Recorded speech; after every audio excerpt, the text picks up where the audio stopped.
자, 오늘 수업은 루소에 대해서 이제 공부해보자. 그리고 루소 인간 불평등 기원론이란 책에서 우리 게베르지에 관련된 그런 개념들을 공부해보도록 하자. 장자크 루소, 아주 훌륭한 선생님이지. 1712년에 태어나셔서 1778년에 돌아가셨으니까 지금부터 한 250년 전쯤에 활약했던 그런 사상가다. 프랑스 혁명을 일으킨 사회계약론이라는 책을 쓴 저자지. 작은 책 하나가 인간의 역사를 바꾼 아주 큰 계기가 되는 책을 쓴 철학가지. 보자. 공부해 보도록 하자. 루소 인간 불평등 기원. 프랑스 계몽주의 철학자. 이 계몽주의는 철학이 보통 자기 열심히 공부해서 진리를 발견하고 자신이 자유를 얻고 자신이 평온해지고 여러 가지 행복해지고 좋은 거지. 그래서 철학자의 삶은 진리를 추구하는 것이라고 이렇게 되어 있는 거예요. 근데 계몽주의는 진리를 추구하는 것으로 다가 돼서는 안 된다는 거지. 계몽주의는 자신이 깨달은 바를, 자신이 얻은 진리를 얻지 못한 사람들을 위해서 그것을 피력하고 그들을 깨닫게 만드는 그들을 교육하는 일이 철학자의 본분이라고 생각하는 게 계몽주의다. 장자크 루소는 사회계약론 그리고 직접 민주주의를 주장한 프랑스 계몽주의 철학자.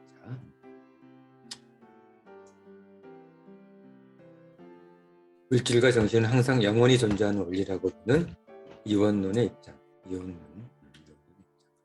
철학은 두 가지로 크게 분류된다. 철학의 분류 방법은 여러 가지가 있어서 분류 방법에 따라서 방식은 여러 가지가 있겠지만 이원론으로 나뉘는 것도 있어. 이원론은 그러니까 물질과 정신의 이원론이지. 이 세상은 물질로 구성되어 있다. 정신 같은 건 별 의미 없다.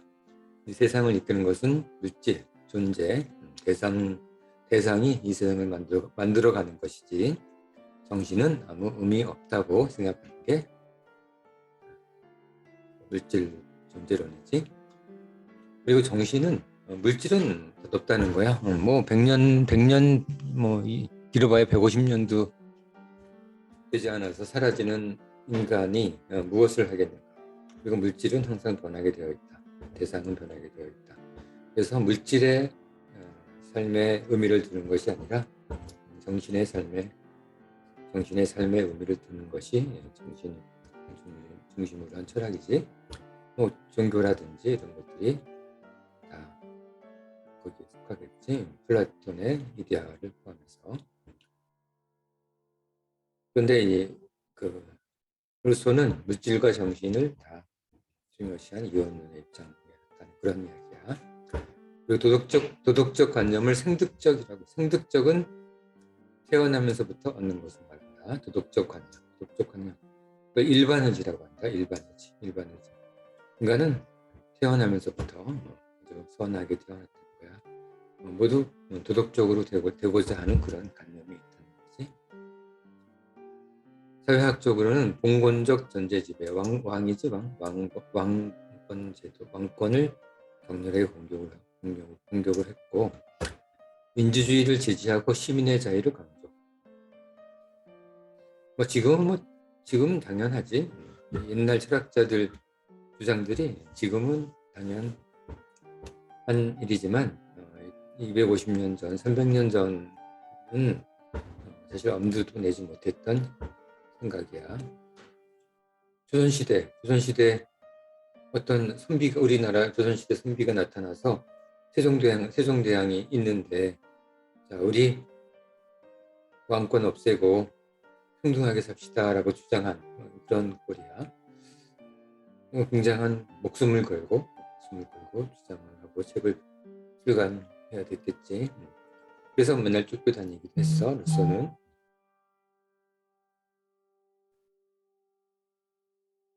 자, 출신과 관계없이 인간은 평등하다고 보고 불평등은 사유재산에 있다고 했지만 소소유를 인정하고 노동의 가치를 높이 평가하기는 했어. 소유를 하되 작은 소유만 인정하는 그런 철학이었다. 인간의 자연 상태는 만인에 대한 투쟁, 이건 홉스가 주장한 이야기지. 선악설을 주장한 리바이어던의 저자 홉스가 주장한 이야기야. 만인에 대한 투쟁. 가만히 내버려 두면 인간은 맨날 싸우기만 한다는 얘기지. 그래서 뭐가 필요해? 이런 엄청난 바닥임을 리바이어던이 인간을 감시해야지만 인간 사회는 유지될 수 있다는 그런 얘기야. 이 리바이어던이 결국 국가지. 우리는 국가에 세금을 내고 계약을 하는 거야. 계약을 해서 우리를 보호해 달라는 거지. 만인에 대한 투쟁 상태에서 인간을 보호해 달라는 사회 계약을 맺는 거다. 자, 우리 사회는 우정과 조화가 지배하고 있다고 설명. 이게 아까 일반의지. 생득적으로 가지고 도덕적 관념을 생득적이라고 보았던 그런 얘기야. 일반의지. 우리 사회를 우정과 조화가 지배하고 있다고 설명하고 사회 계약을 통해 이 자연 상태를 회복할 것을 주장했어. 그의 사상은 프랑스 혁명 과정에서 결정적으로 되겠지.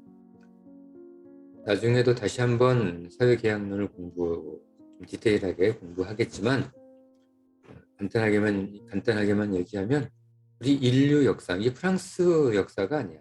우리 프랑스 사람, 한국 사람, 일본 사람으로 구분할 필요 없지. 인류 역사에 있어서 평등한 세상을 최초로 이룬 그런 혁명적 사건이었지. 프랑스 혁명. 이 작은 책 하나가 이렇게 우리 인류 역사를 변화시킬 수 있음을 우리는 잊지 말아야 한다. 자, 주요 사상 공부해보자.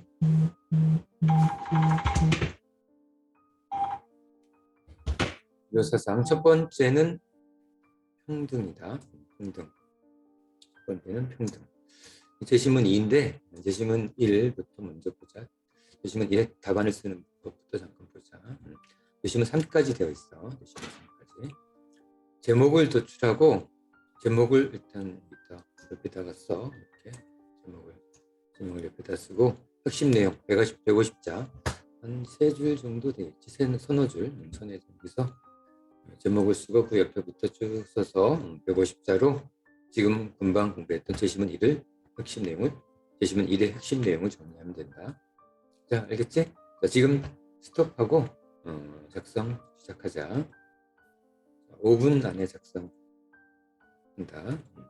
제시문 1 제목을 도출하고 핵심 내용을 요약하라.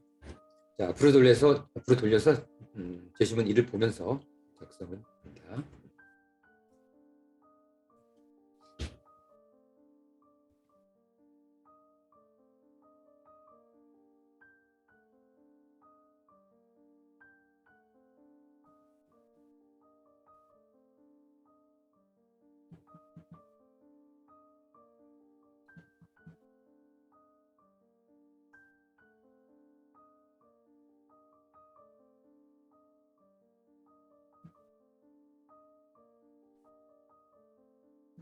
자, 작성 다 됐지? 자, 그럼 제시문 2로 넘어간다. 제시문 2는 루소의 주요 사상 첫 번째 평등에 대해서 우리 생각해보자. 루소의 사상을 대표한다고 할 수 있는 일반 의지는 도덕적 관념, 생득적 도덕적 관념이었지. 마치 공자의 사상이 간단히 어질인 어짐으로 상징되어 논란이 끊이지 않듯이 이 어질다는 것이 무엇인지 그 공자의 책들을 보면 그 제자들도 잘 수제자들도 잘 몰라서 인이 무엇인지 계속 묻지 인이 무엇인지 묻는 내용만 거의 20번 이상인데 그걸 공자가 일일이 대답을 하지만 인을 주장한 공자도 하나로 정확하게 얘기하지 못하는 그런 아주 복합적인 사상이지 논쟁적인 개념이다. 루소는 사상 최초로 인간 평등 문제를 실천적으로 파고든 평등주의자야. 그냥 철학적으로 머릿속을 생각하는 그런 평등이 아니라 평등하지 못하다면 투쟁해야 된다는 거야. 그래서 프랑스 혁명도 일어났지. 가만히 참고만 살지 말고 평등하지 못하면 평등한 사회를 위해서 들고 일어나라, 공개하라 이런 주장입니다.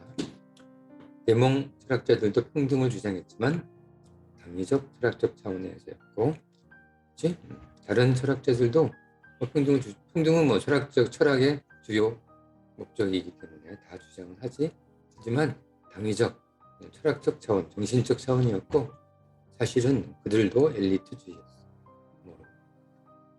플라톤부터 시작해서 천재 철학자 칸트조차도 철저한 엘리트주의를 자처했다. 칸트는 루소의 인간 불평등 기원론을 읽고는 번개를 맞은 듯 깨달음을 얻었다면서 이렇게 말했다. 나는 천성적으로 진리를 추구하는 자로 지식만이 인류의 영광을 이룬다고 믿어왔다. 아무것도 모르는 평범한 대중을 경멸했다. 루소를 읽고는 루소의 인간 불평등 기원론이겠지? 루소의 인간 불평등 기원론을 읽고는 이런 맹목적 편견이 사라졌다. 나는 인간성에 대한 존경심으로 도덕적 평등주의자가 됐다. 자, 간단하게 백과사전에 나온 이야기 평등에 대해서 공부해봤다.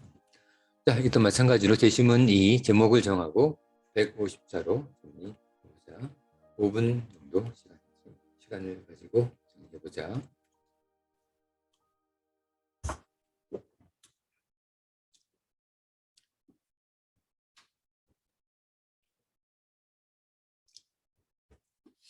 자, 다 됐지? 명확하게 답안을 쓰도록, 답안을 쓸 때 깨끗한 글씨체를 쓰도록 노력한다. 제시문 3, 세 번째 이야기다. 자연으로 돌아가라. 루소의 주요 사상 두 번째지. 자연으로 돌아가라. 많이 들어본 얘기지. 문명이 아닌 자연으로 돌아가라는 의미로 이해되고 있지만, 언뜻 이해되겠지만 그 정확한 진위는 무엇인지 명확하다. 자연으로 돌아가라는 게 무슨 의미인지 명확하지. 우리가 루소가 아니니까 명확히 할 수는 없겠지. 사실 루소 자신도 잘 모르지. 루소는 인간은 자유롭게 태어났지만 사회 속에서 쇠사슬에 묶여있다. 사회 속에서 쇠사슬에 묶여있다.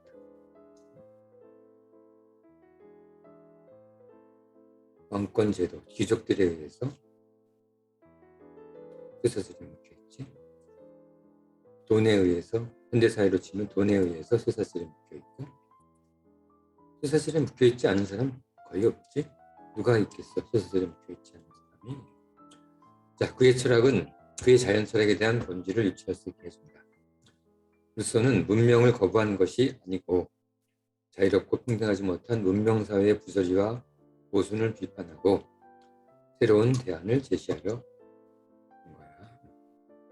내처, 자연은 본성이라는 의미도 있지. 영어에서 본성이라는 의미도 있는 만큼 인간의 천부적 자연권인 자유와 평등의 보장을 무엇보다도 강조한 것. 자연으로 돌아가라는 얘기는 우리의 자유 상태, 우리의 평등 상태로 돌아가라라는 말로 해석된다는 얘기지. 그래서 그는 이 말을 통해 자연의 낭만성과 야성, 진짜 자연으로 가는 것이 아니라 평화롭고 자유로운 평등한 사회의 원형, 원래의 모습이지. 원래의 모습을 복원할 것을 세상에 강력히 주장한 거야. 자, 알겠지? 그것도 마찬가지로 제시문 3, 제시문 3 제목을 도출하고 핵심 내용을 정리하도록 한다. 5분 안에 정리한다.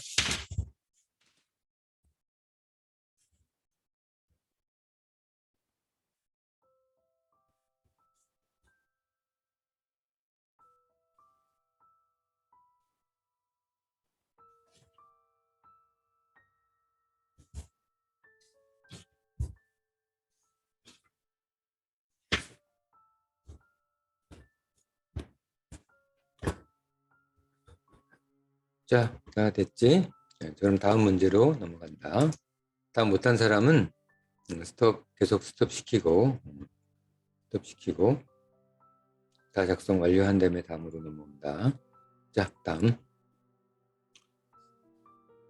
자, 우리가 지금 제시문 1, 2, 3 내용을 바탕으로 자유롭지 못한 이유, 평등하지 못한 이유로 작성해도 된다.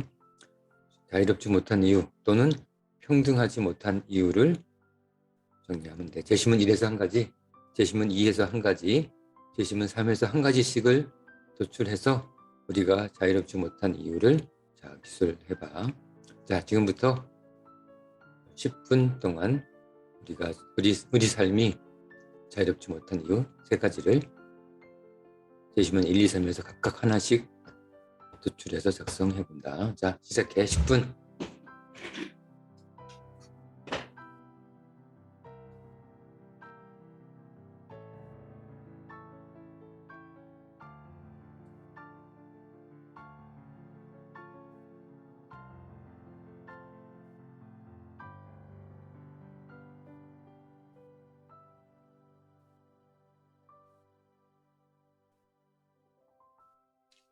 자, 됐습니다. 됐지? 자, 그러면 이번 시간은 루소 인간 불평등 기원론에 나온 이야기를 바탕으로 해서 우리가 평등하지 못한 이유, 자유롭지 못한 이유와 그리고 루소의 기본적인 사상 등에 대해서 우리 살펴보았다. 자, 네, 오늘 수업은 여기까지 하고 다음 시간에 또 좀 더 우리 개별 의지, 우리 인간의 창조적 인간을 만들기 위한 개별 의지에 대해서 조금 더 공부해 보도록 하자. 자, 오늘 수업은 여기까지.